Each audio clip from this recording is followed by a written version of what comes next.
Hey YouTubers, it's me, Lonnie Clark, Nuts for Art, Beyond Extinction Love. I'm going to read another chapter of, it's not a chapter, I just read a few books. I'm going to read for 20 minutes. That's usually turns into 7 or 8 pages. Written by John Howard Griffin. And we are on page 69. We're at the bottom of page 69. If you recall, he was just getting into Hattiesburg. And let's see, I'll read this last chapter, the last paragraph. Sorry about that. The music consumed in its blatant rhythm all other rhythms, even that of the heartbeat. I wondered how all of this would look to the casual observer or to the whites in their homes. The niggers are whooping it up over there on Mobile Street tonight, they might say. They're happy, or as one scholar put it, despite their lowly status, they are capable of living jubilantly. Would they see the immense melancholy that hung over the quarter, so oppressive that men had to dull the sensibilities in noise or wine or sex or gluttony in order to escape it? The laughter had to be gross or it would turn to sobs. And to sob would be to realize, and to realize would be to despair. So the noise poured forth like a jazzed up fugue, louder and louder to cover the whisper in every man's soul. You are black, you are condemned. This is what the white man mistook for jubilant living and called it whooping it up. This is how the white man can say they live like dogs, never realizing why they must, to save themselves, shout, get drunk, shake the hip, pour pleasures into bellies deprived of happiness. Otherwise, the sound from the quarter would lose order and rhythm become wails. I felt disaster. Somewhere in the night's future, the tensions would explode into violence. The white boys would race through too fast. They would see a man or a boy or a woman alone somewhere along the street, and lust to beat or to kill would flood through them.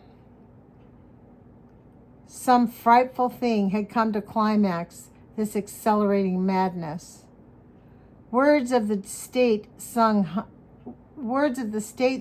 hummed through my memory. Way down south in Mississippi, cotton blossoms white in the sun. I'm going to read this. Sorry about this, guys, because I don't know the tune of it. Way down south in Mississippi, cotton blossoms white in the sun. We all love our Mississippi. Here we'll stay where living is fun. The evening stars shine brighter, and glad is every dewy morn. For way down south in Mississippi, folks are happy they have been born.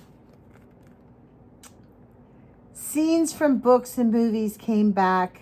The laces, the shaded white columned veranda with mint juleps served by elegantly uniformed darky, the honor, the magnolia fragrance, the cotton fields where darkies, happy and contented, labored in the day, then gathered all the manse to serenade their beloved white folks with spirituals in the evening after supper, until the time when they could escape to freedom. That's an awkward paragraph. I think I should read it again. I'm sorry about that. Scenes from books and movies came back.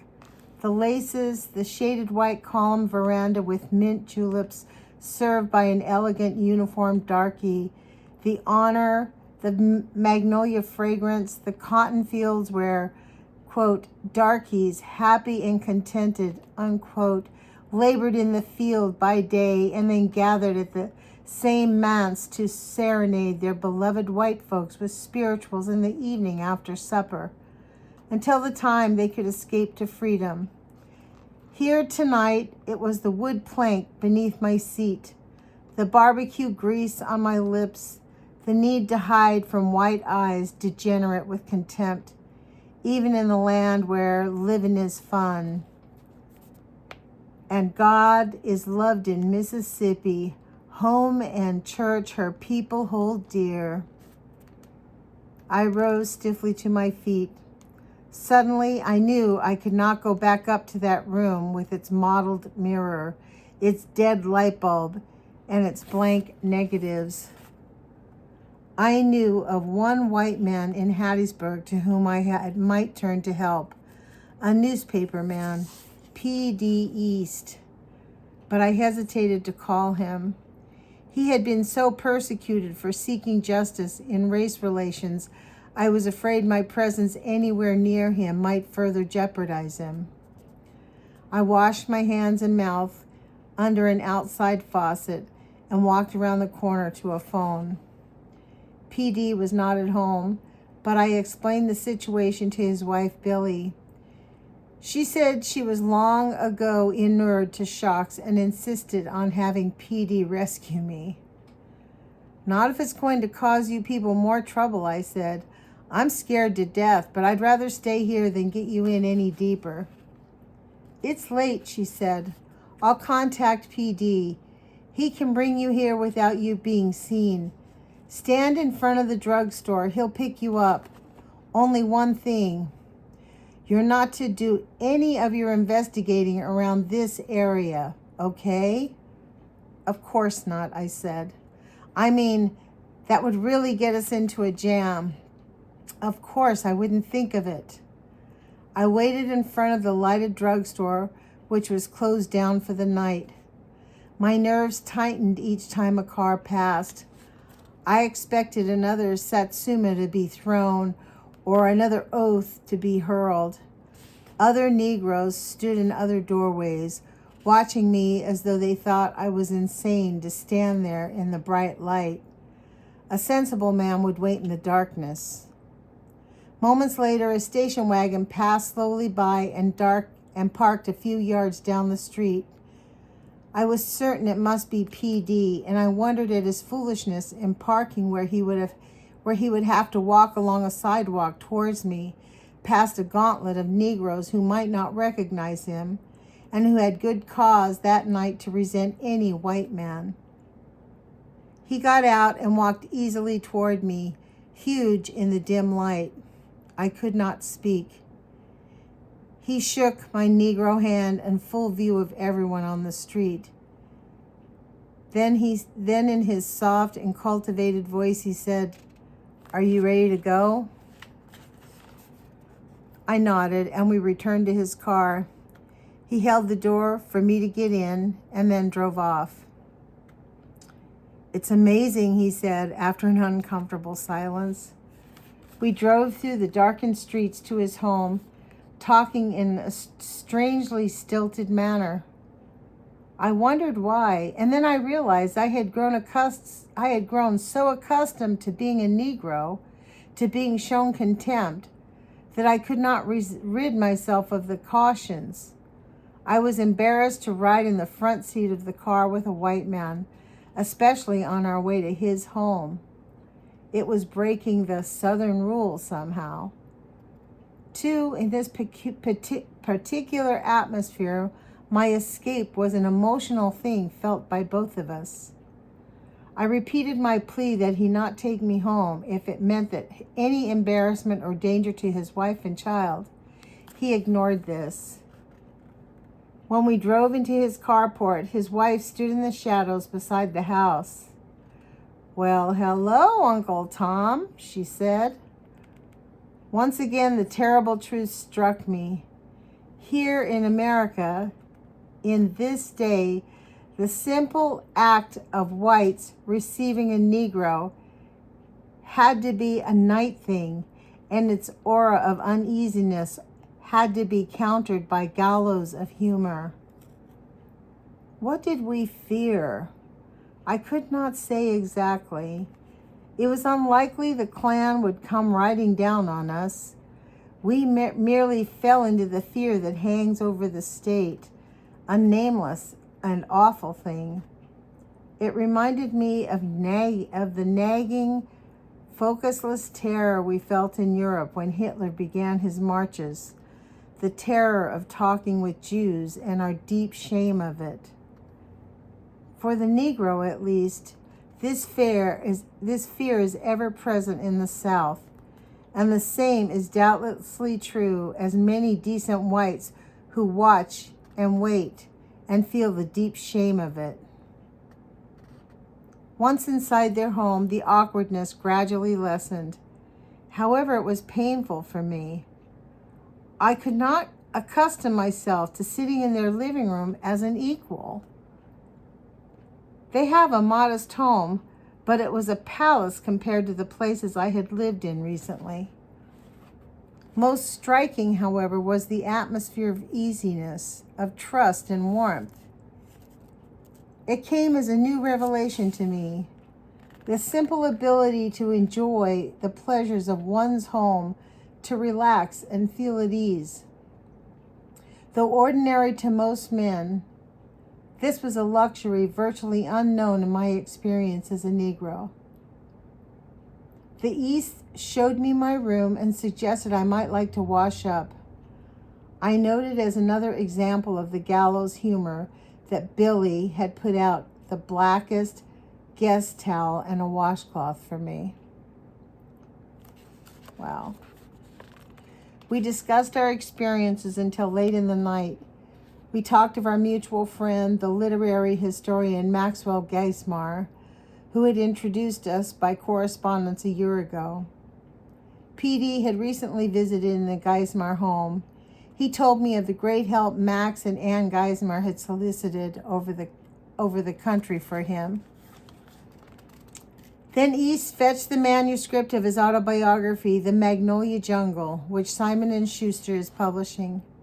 At midnight, I took the manuscript to my room, intending to glance through it before sleeping. I could not put the manuscript down. I read through the night the story of the native-born Southerner, a man who tried to follow the crowd, who ran an innocuous little paper, the pedal paper, glad-handed, and joined the local civic clubs and kept himself in line with popular opinion, which meant popular prejudice, or keep the nigger in his place, in a Christian and 100% American fair play manner, of course. I glad-handed from hell to breakfast, winning friends and conning people, he wrote. He adopted the Southern editorial policy, love American motherhood and hate sin, and never mentioned Negroes except in a manner harmonious with the Southern way of life. The pedal paper carried local news along with short features such as Citizen of the Week and Prayer and Meditation. This latter, written by a local minister, was aimed at those Christians who were afraid not to read any printed word about Jesus. For the first year, East had managed to please everyone and offend no one. The paper had prospered. He had made money and was popular among the townspeople. East had fence-straddled all major issues, if he mentioned them at all. At night, he began to have trouble sleeping, to feel he was prostituting his conscience and his editorial responsibilities. When I'd become aware of my state of mind, I would be frightened and snap back with a healthy smile and a hearty handshake. Such is the effect of the sweet smell of money. Don't we know that for sure? We're going through that today. More and more tormented, East entered a battle with his conscience, his sense of decency. It became clear to him that though he wrote in his paper what his readers wanted to see, this was not always the truth. As the situation in the South degenerated after the 1954 Supreme Court decision on segregation, he was faced with a choice.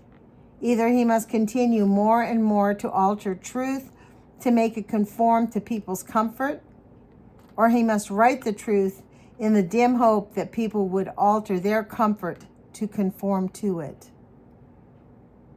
His editorials began to lean away from the correct Southern attitude. He used the word fair to describe his new editorial policy. I thought honestly and sincerely that with rare exception, a man could say what he wished without fear of reprisal, especially a man with a newspaper who is seeking to expand his commercial and unhappy soul in a direction that was, for a rare change, decent and honest. His decision to be fair was not in keeping with the correct Southern attitude. He continued stubbornly to preach justice. He said that in order to prove that the Negroes have no right to their freedoms, we were subverting the very principles that preserve the spirit of our own. We are endangering ourselves, no matter what our race and creed. In essence, he asked for ethical and virtuous social conduct. He said that before we can have justice, we must first have truth, and he insisted on his right and duty to print the truth. Significantly, this was considered high treason. Not much has changed, has it? I lay in bed under a lamp and read and smoked cigarettes. Through the wall of the room, I heard PD snore, but in here, he was much awake on the pages. He was threatened and hounded by anonymous callers. The Citizens Council found him worthy of their attention, after which he lost much of his social subscribers and ads. In a country of free speech and press, they starved him out of expressing the views not in harmony with their prejudices. For example, he questioned a bill proposed in the state legislature which would authorize use of tax funds to support the white citizens' councils. He asked if it is fair to take tax money from the Negro and then use it to support an organization set up for the avowed purpose of suppressing him. Another bill to levy penalizing fines against any church holding non-segregated services was, he contended, in flagrant contradiction to the First Amendment of the Constitution. He pointed out that these were simply the old story of legalized injustice. The local state legislature, in opposition to constitutional law, insisted that whatever it decided was de jure law. D-E-J-U-R-E. I don't know what that means, you guys. De jure. A position that wipes out the distinction between true and false judgments. For as Burke said, if the judgment makes the law and not the law directs the judgment, it is impossible there should be such a thing as an illegal judgment given. A law is not good merely because the legislature wills it, but the legislature has the moral duty to will only that which is good. This tendency to make laws that are convenient or advantageous rather than right has mushroomed in Southern legislatures. It has produced laws of a cynicism scarcely believable in civilized society. Even when these have been tested and thrown out as illegal by superior courts, they have in some instances continued to be enforced because they haven't taken them off the dockets. Kind of like now. Subscriptions were canceled, ads were canceled, as a result of my host's campaign for nothing more than fairness, or couthness, as he came to call it. Even his old friends, swayed by the pressures put on them by society, turned against him. He began getting telephone calls telling him he was a goddamn nigger-loving, Jew-loving, communist son of a bitch. Wherever he went, he carried a gun. My reaction, as it had been before, and as it was to be many times in days to come, I was depressed to the point when I went to my room at home and sat on the side of the bed and wept like a baby. It was an odd manuscript. In the midst of the profound personal tragedy sinking into economic ruin, he wrote brilliantly funny columns. His finest attacks have been to take the true Southerner's viewpoint and render it absurd, all in seeming to defend and explain it. Tragedy turned him into one of the subtlest and sharpest satirists in American letters. In the Magnolia Jungle, the juxtaposition of the best of these columns against the background of stark horror gives a striking effect.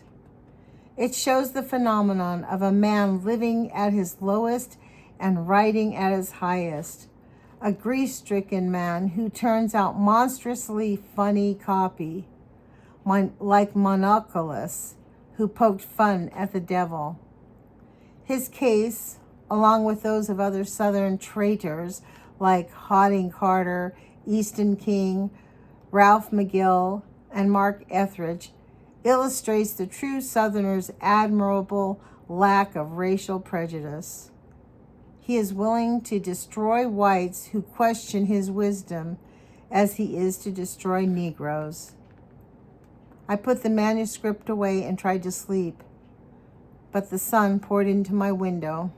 I had read all night. I'm going to end here. We're on page 77, new day, November 15th. So, we're getting through it, guys. Look.